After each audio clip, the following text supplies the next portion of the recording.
حج کا لفظی مطلب قصد کرنا یا کسی بھی چیز کا ارادہ کرنا ہے۔ اس کی 3 اقسام ہیں: حج افراد، حج تمتع، حج قرآن۔ آج ہم بات کریں گے حج تمتع کی۔ حج تمتع یہ حج کی ایک ایسی قسم ہے جس کے اندر عازمین حج عمرہ اور حج کی علیحدہ علیحدہ نیت کرتے ہیں اور علیحدہ علیحدہ احرام پہنتے ہیں۔ میقات سے سب سے پہلے وہ احرام پہن کر عمرے کی نیت کرتے ہیں۔ پورا اپنا عمرہ پرفارم کرنے کے بعد اپنا احرام اتار دیتے ہیں۔ اس کے بعد 8 ذی الحج کو وہ دوبارہ اپنا احرام پہنتے ہیں اور حج کی نیت کرتے ہیں۔ حج کی نیت کرنے سے پہلے وہ طواف قدوم کرتے ہیں۔ طواف قدوم کے بعد وہ 8 ذی الحج کو منا کے اندر قیام کرتے ہیں، ظہر کے بعد سے لے کے اور نیکسٹ فجر تک، ظہر، عصر، مغرب، عشاء، 8 ذی الحج کی، 9 ذی الحج کی مارننگ میں جو فجر کی نماز پڑھنے کے بعد وہ اپنا سفر عرفات سٹارٹ کر دیتے ہیں، جو کہ 9 ذی الحج کو ہوتا ہے۔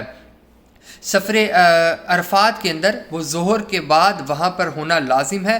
ظہر سے لے کے اور مغرب تک وہاں پہ وقوف کرتے ہیں، وہاں پہ ٹھہرتے ہیں۔ ظہر کی نماز کے بعد، اذان کے بعد بیسیکلی وہاں پر خطبہ ہوتا ہے اور ظہر اور عصر کی نماز اکٹھی پڑھی جاتی ہے۔ اس کے بعد مزدلفہ میں قیام کرتے ہیں، وہاں پر آپ مغرب اور عشاء کی نماز اکٹھی پڑھتے ہیں۔ رات کو قیام کرنے کے بعد صبح طلوع آفتاب کے بعد آپ وہاں سے مزدلفہ چھوڑ کر جمرات جاتے ہیں، بڑے شیطان کو 7 کنکریاں مارتے ہیں۔